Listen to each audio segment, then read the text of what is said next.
Star Wars Jedi Survivor, the sequel to Jedi Fallen Order, releases next week, and with it being a few years between games, I thought I'd do a recap of the entire Star Wars Jedi story thus far, including the Dark Temple comic series and the Battle Scars novel that released fairly recently. So if you want to be fully up to date with the Jedi story before going into Survivor, then make sure you stick around until the end of the video and subscribe for more. Now before I do get started, I just want to say it's worth noting that this will be a very brief rundown compared to what actually goes on, especially with the comic and the novel. So if you want to experience them yourselves, I do recommend you reading the books and comics and playing Fallen Order for yourself. Starting off with the Dark Temple comics, we start with the second sister on a planet called Ontotho looking for a Jedi. Years earlier, around 40 BBY, so 8 years prior to the Phantom Menace, Sia and Eno Cordova go to a planet called Namil to settle a dispute between Trandoshans and Dupai monks. After that all unfolds, Sia and Eno go back to the Jedi Council on Coruscant and speak to them before being sent to Ontotho in their next mission. Sia and Cordova meet their contact and get into the transport to the Phylar region on Ontotho, where shortly into the journey they do get ambushed and Sia gets knocked out. We then jump forward back to the second sister where she then kills this Jedi on Ontotho, although she's not actually a real Jedi, and we find out that the second sister is looking for a temple.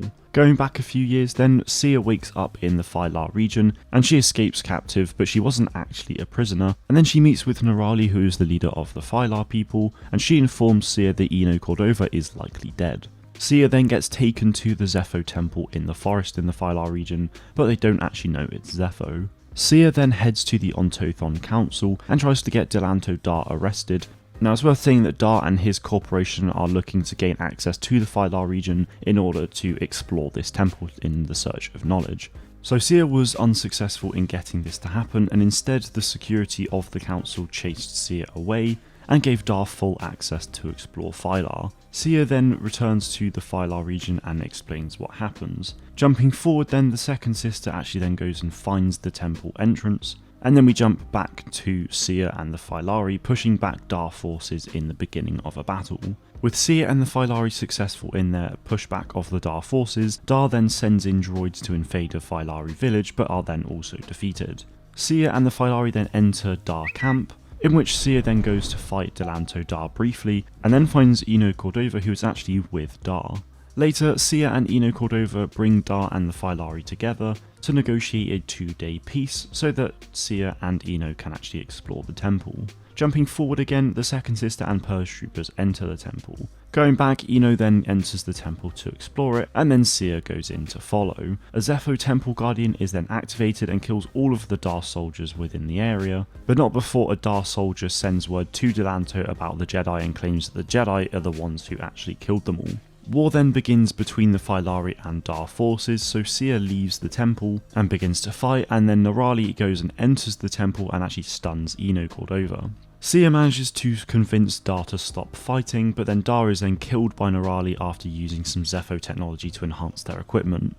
Mace Windu, Luminara, Master Odu and Maslow Scaff, along with the Republic, then arrive. Odu and Sia go to find Cordova in the temple. However, the Republic then fires on the temple and makes the surrounding area and region unstable, which causes it all to collapse, and Master Odu perishes, with Norali and other Phylari people staying behind. The rest do manage to escape thanks to the Republic, and then we go back to Coruscant where Sia is granted the rank of Jedi Knight, and Eno begins to study the Zepho. We then go back to the second sister where she finds Eno Cordova's datapad after he dropped it after being stunned by Norali all those years ago, and then she heads to Bogano, which we then meet her towards the end of the game.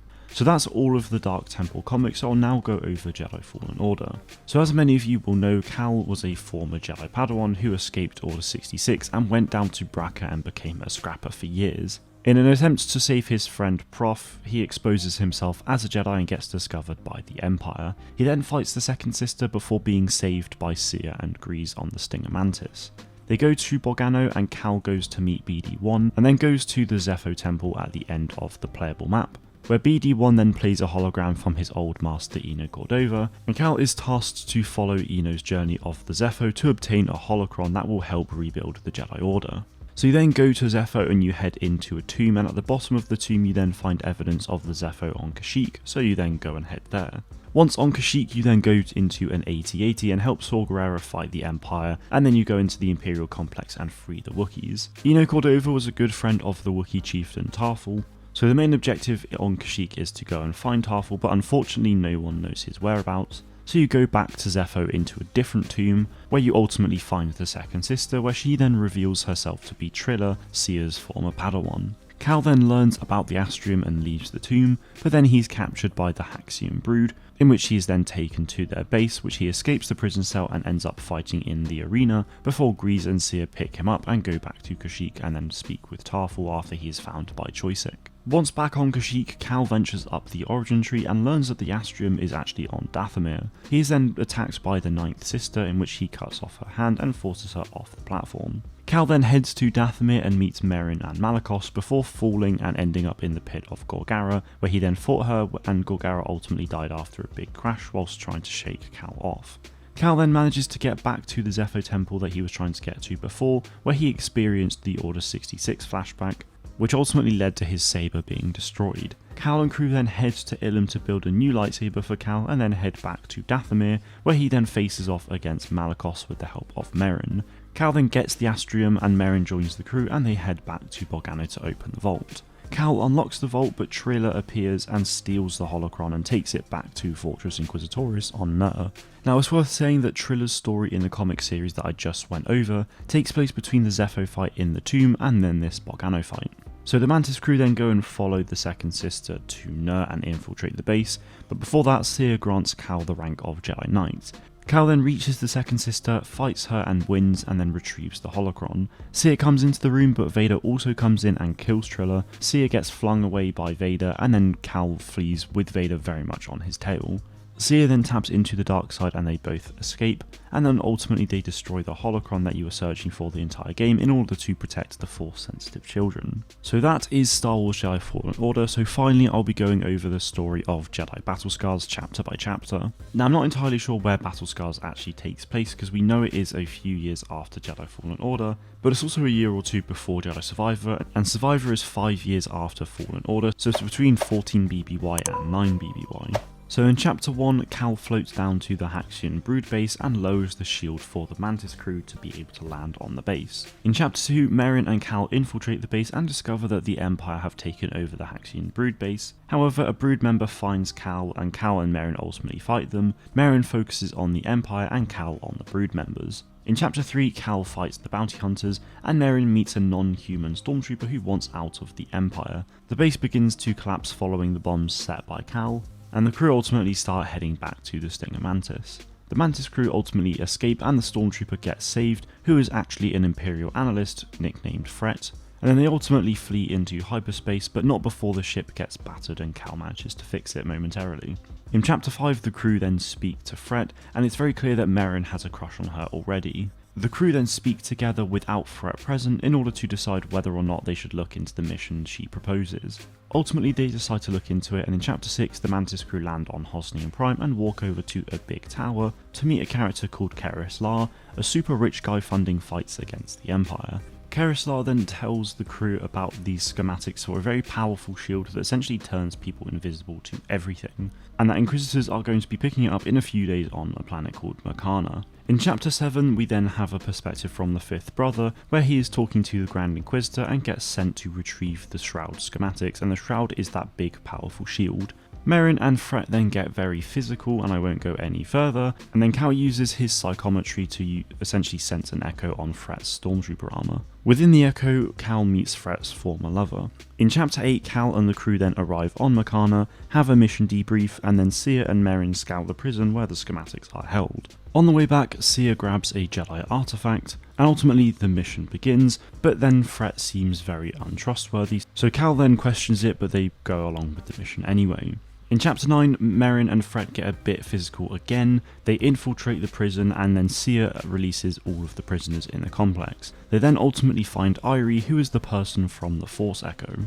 In chapter 10, all the prisoners are trying to escape the prison, and they find out that Irie is actually the Shroud, as the schematics are essentially just in her head at the moment. So Merrin, Cal, Irie and Fret then go to leave, But then when Cal goes to speak to Merrin privately, Irie and Fret disappear, and the Inquisitor is very much on the way to their location. In Chapter 11, Cal and Merrin prepare to fight Purge Troopers and the Inquisitor.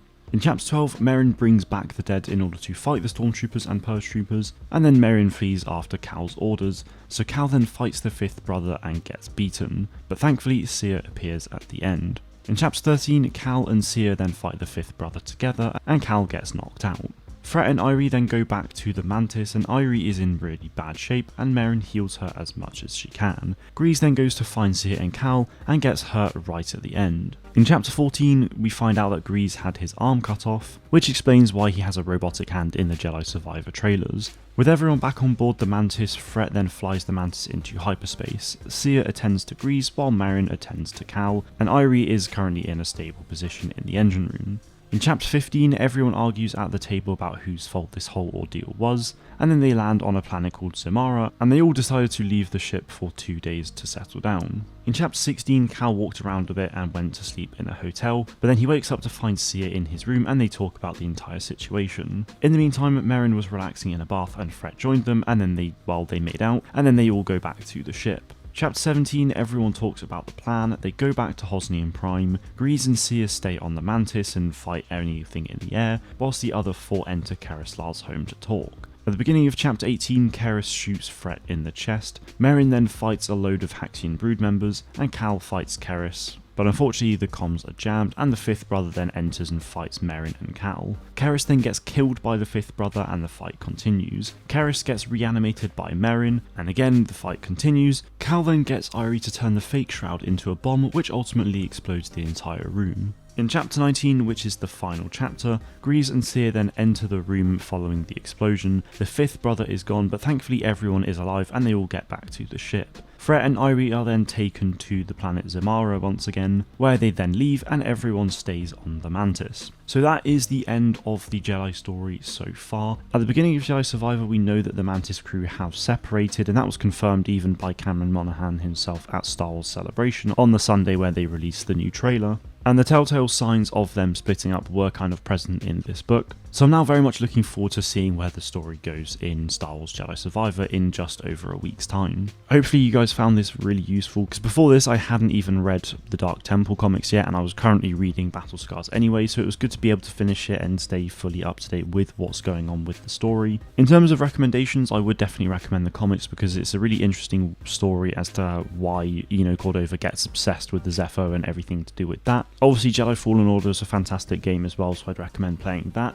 As for Battle Scars itself, the overall story's okay, it's not bad, it's just I wasn't a big fan of how the book was actually written, the writing style's not great. I don't really like Merrin's character in the book either and how she was written. But Cal was okay, and then Cere and Grease I thought were portrayed really well, and obviously it talks about stuff that we then see in Jedi Survivor, like the fact that Grease has a robotic hand, so it was useful in order to know why that's happened. But hopefully you have found this video really useful, and if you did, then make sure you are subscribed to the channel if you're not already. Jedi Survivor releases next week, and I'll be playing the game a ton on stream, and I'll be making loads of content on it, so hopefully you do enjoy. But that is it from me today, guys. Thank you all very much for watching, and may the Force be with you always.